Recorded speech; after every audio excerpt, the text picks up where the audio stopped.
Okay guys, it's time. Are you recording? Yes you are. It's time for an impromptu video on Soviet infantry weapons of World War II. I'm cleaning up the man cave, trying to get more space, utilise more space and rationalise it. It's not working at all. All I've done is transform what was a reasonably tidy space into a complete freaking brothel. So I'm going to take a break and make a wee video. I pulled a lot of the firearms down because I need to give them a clean. Rust, as Neil Young says, never sleeps, so it's a good opportunity to give them a dust and a bit of an oil up. Soviet soldier of World War II had a cut of a time. He was expected to do a very great deal with very little, with a fraction of the logistic supports and creature comforts that his equivalent Western soldier would have had access to. He died in much larger numbers. Conservatively, the death toll of the Soviets in World War II is put somewhere between 23 and 27 million. A huge number of those are civilians, but even so, there was a massive loss of life. None more so than at the very beginning of the war. Thank you very much to Joseph Stalin. Stalin was of the opinion that, yes, he understood that the Germans would attack at some point, but he believed he had at least a year to play with, that Hitler would not attack the Soviet Union until they had dealt with Great Britain. And he was completely impervious to all the evidence was offered by his own intelligence people, his own spy network, and intelligence offered by the British, indicating that an attack was imminent. Consequently, when the German army steamrolled into Soviet Russia, or into Poland in the first instance, the bit that the Russians had stolen, they were able to conduct these great, what they called Kessel battles, cauldron battles, enormous battles of encirclement. Stalin refused to allow Soviet soldiers to do tactical withdrawals. Consequently, about 3.5 million were captured in the first year of the war. Most of those guys died in captivity. So the whole thing about the Soviet Union is, really it's only in the last 20 years we've been able to acknowledge the dominant role played by the Soviets in the destruction of Nazi Germany. Probably 80% of the German warfighting capability was destroyed in the East, as was roughly 3/4 of the combat deaths sustained by German forces. Now you get into these, and I've made that statement in previous videos, and then you get some dickhead who's a war comic reader piping up and saying, no, the Americans won the war, or some weedy spoon-chested, pencil-neck, pommy bastard piping up and saying, no, the British won the war. It's all bollocks. We're not going to get into that parochial nonsense. As Rick Atkins in his latest trilogy has pointed out, it took the combined resources of the British Empire, the United States of America, and the Soviet Union to defeat the Germans. However, we are talking about infantry small arms. What I'm going to do is just show you a bunch of them. I've got just about all of them now, which I'm very pleased about, and we're going to do this once over lightly so you can eyeball the things. Start with the Mosin Nagant. Was it 1891-34? I think it is. Again, if I'm wrong in the details, tough titty, look it up. This was a rifle that was carried in World War I and World War II. It was subject to a refurb in the 1930s, I think 34. This one having the hexagonal receiver, which is the desirable thing with Mosin Nagant rifles. They're hugely popular in the US. It really surprised me. There's a shitload of videos on YouTube with Americans extolling the virtues of this rifle. It's kind of surprising given that they had some excellent rifles of their own, the Garand and the Springfield being no slouches. But I kind of understand the appeal of these rifles. They're very simple, very robust, reliable, hard-hitting. Not a great deal to them. This one, as you can see, is configured with the PU scope. There is a PE scope around here somewhere. There it is. Much more generously proportioned and what we would imagine to be more consistent with the traditional type of sniper scope. This is really, I guess, categorised more as a designated marksman scope. Nonetheless, both perform very well indeed. Relative to the German optics and even the British and American optics, these are very easy to use. They're simple in construction. The internal posts, etc., are not nearly as fiddly, the controls aren't as fiddly, they're very easy to adjust, and the optic is not too bad, magnification is not too bad. Soviets use them with tremendous effect, although you have to take the claims of one sniper killing 200, 300 German soldiers with a big pinch of salt.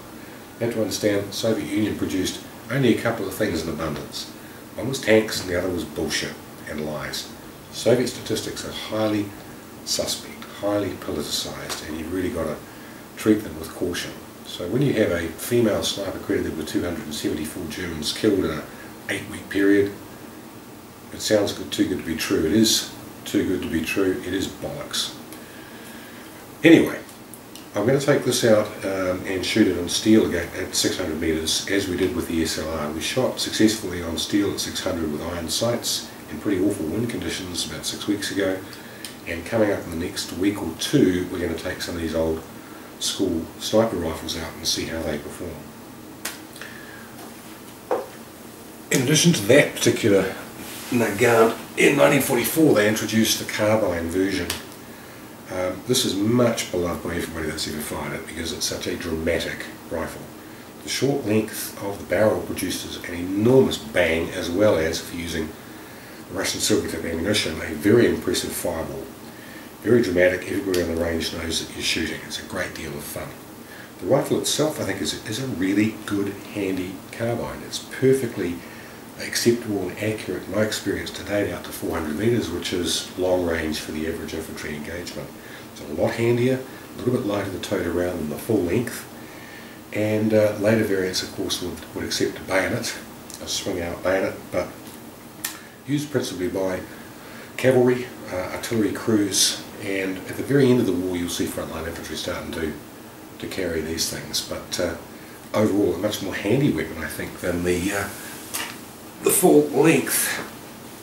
Then we have a really freaking superb bit of kit. This is the SVT-40 self-loader. It is surprisingly light for the length of the weapon. When you look at it you think it's going to be a big heavy bitch, but it really isn't. It's traditional, classic Soviet design. It's built like a brick shithouse. It's very, very simple, much simpler than the Gewehr 41 and 43. I have one in each of those over there. They are a mechanical nightmare. This thing is just a piece of simplicity, very, very easy to operate, clean, maintain. Thing is never going to go wrong.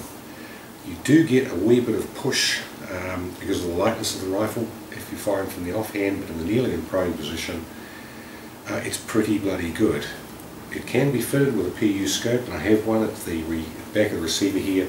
There is some mount rails drilled. You just slap the scope on and you're ready to go. So it was used quite extensively as a sniper's rifle. The Germans rated it highly enough that they used as many as they could capture.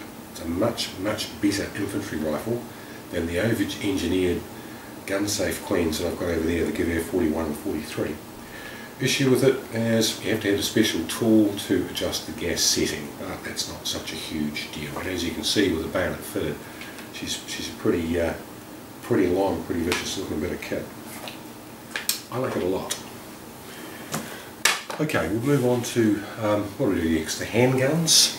Again, impromptu videos, no planning. If you don't like it, switch off. We've got the Nagant revolver. I've seen an awful lot of these for sale in the United States. However, they're covered generally in importation marks. This is a very, very clean example.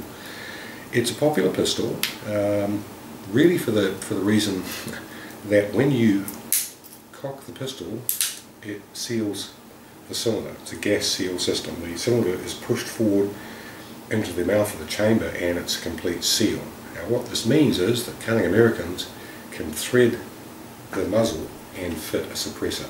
Although suppressors are controlled and registered in the States, they're not here, and these things are pretty cheap, so you're not sacrificing a rare collectible to get the thing threaded up, and it makes a really beautifully suppressed handgun. There are videos available on YouTube, look them up. This particular revolver was used much more frequently than its contemporary, the TT-33. All Soviet photographs, propaganda photographs, many of them show these things in the hand of Soviet infantry officers. It's a bit misleading. This pistol saw service mostly with security forces. It wasn't produced in the numbers that the Nagant revolver was, so it's kind of an NKVD security forces type pistol. It fires a Tokarev cartridge, which is quite a zippy little cartridge. It's used in the submachine guns as well. Its performance is better than the 9mm because it's got a higher velocity. And although it's a small round than the 45, that velocity increase gets its performance at the target end up to kind of 45 capability. So it's quite a lethal round. Not a particularly ergonomic pistol. The rake angle of the hand grip is not that good, and it's a wee bit short. It's kind of an unbalanced handgun. There's no safety catch, but it does what it's designed to do, which is project a bit of lead at short range, ventilating your enemies. Very popular in the US also. Again, I think with the United States, the popularity of the Soviet weapons in the United States, it's kind of a trophy mentality. You know, they were our enemy for so long with the Cold War. It's just kind of a trophy thing to have their toys. So, moving on to the more exotic, we've got the iconic PPSH 41 submachine gun. Again, firing the top rev cartridge, high capacity magazine. This is stated because it's got an extremely high rate of fire. Can't remember what it is off the top of my head. Fuck you, look it up. It is a beautifully simple submachine gun. If we open the top cover and have a look inside, you can see all the bits that matter. It's chromed componentry, chromed barrel, very heavy bolt that operates against a recoil spring, and there's a fibre buffer, and that's it. You look at this against the engineering of something like the Thompson, or even the simple M3 grease gun. It's just a model of simplicity. You can manufacture these things in vast numbers, and of course the Soviets did. Not a bad submachine gun. Select fire in the earlier variants, and in addition to the drum magazine, which is 70 plus capacity, it will also take the stick magazines from the PPSH 43, although the high rate of fire means that you only get sort of 2 pulls of the trigger out of it. Very, very good submachine gun for assault infantry. Talking about the PPS 41, which I have here, this has been the revelation of all the Soviet firearms that I've acquired. This is one of the latest acquisitions, and I've been much, much more impressed with it than I thought I was going to be. It was designed and manufactured during the siege of Leningrad from 1940 through to, 1941 through to really 1943. Awful situation, over 1 million civilian deaths, and given the circumstances of its manufacture, it is a much better firearm than I thought it was going to be. Things that I like about it are, it's got a magazine release button, which is located in the front here. You're not searching for buttons, etc. It's beautifully positioned.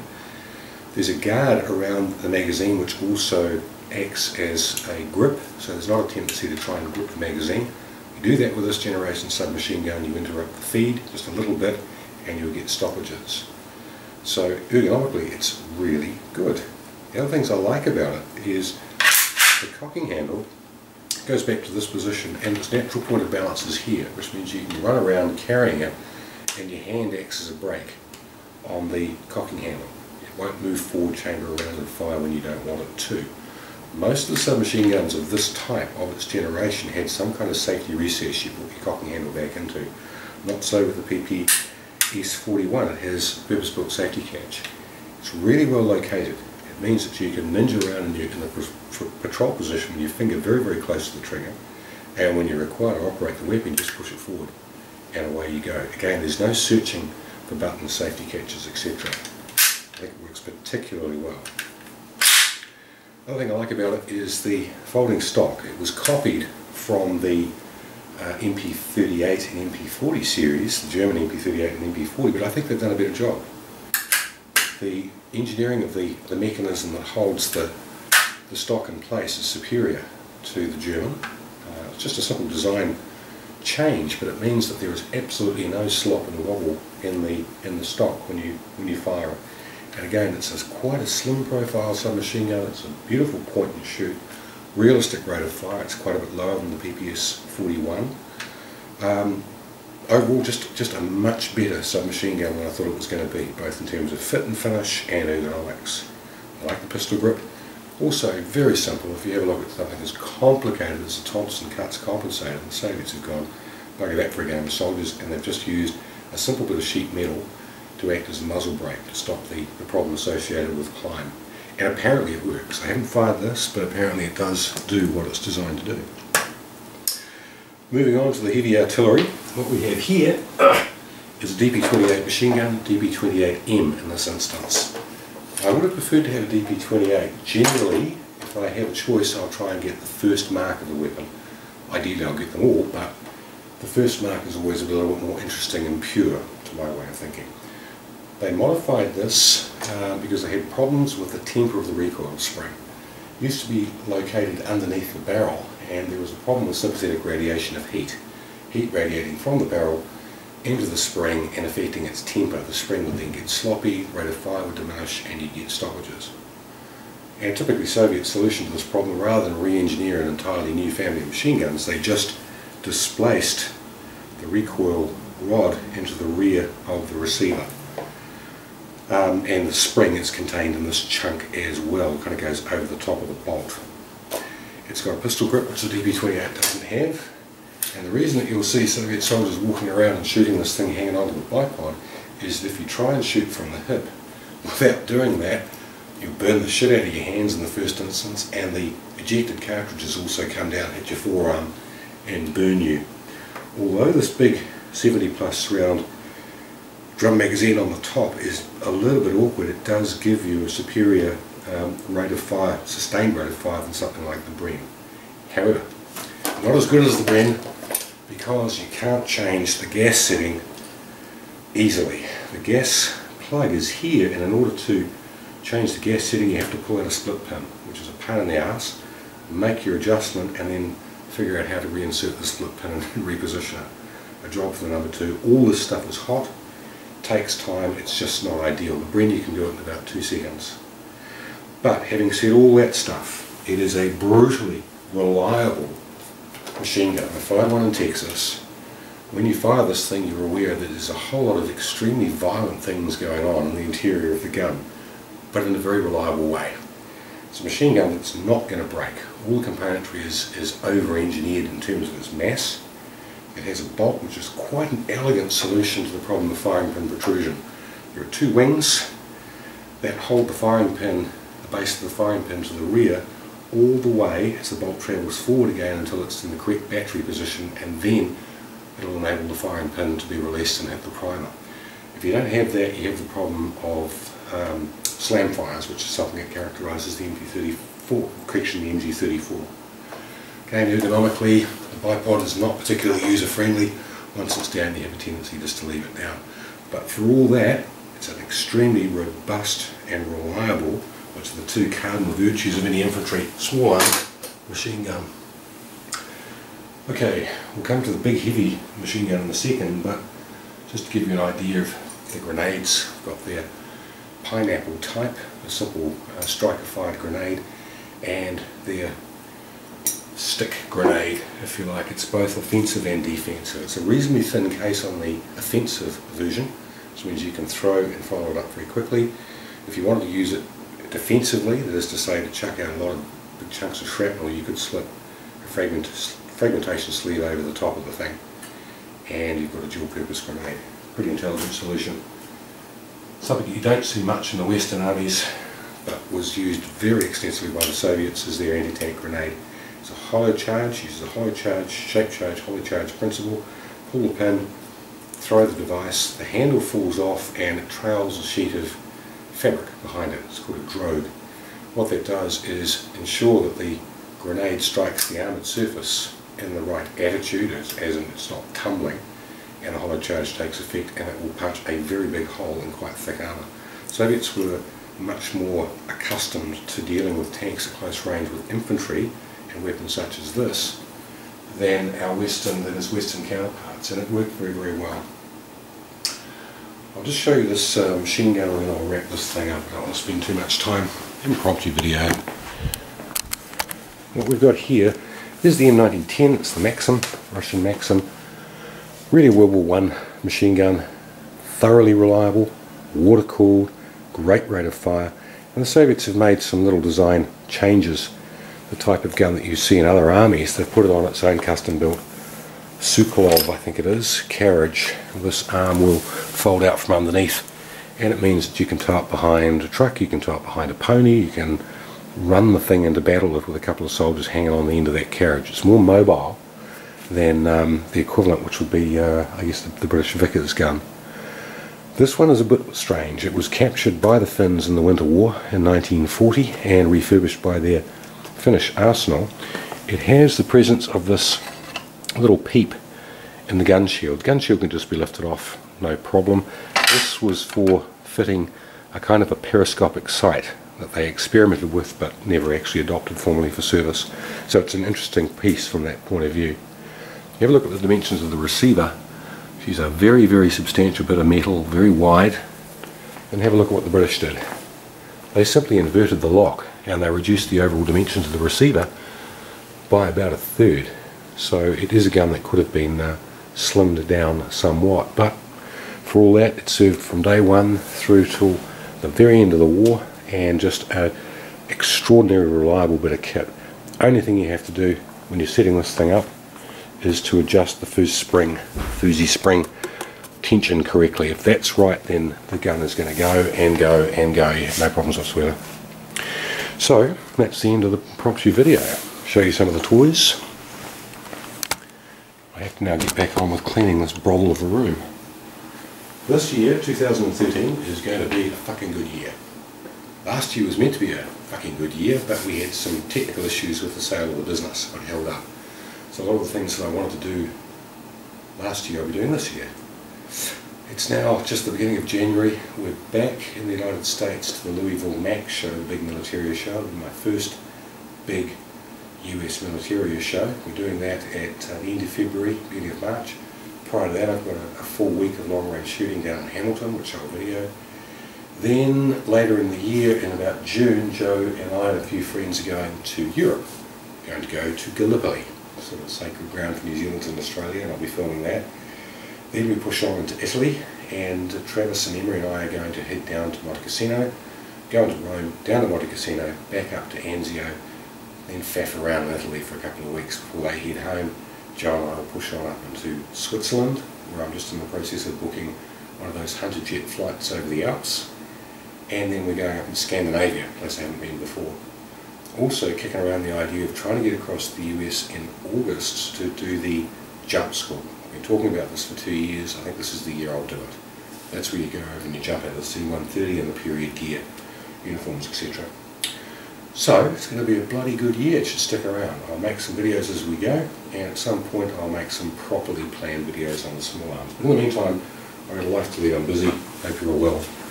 Talk to you soon.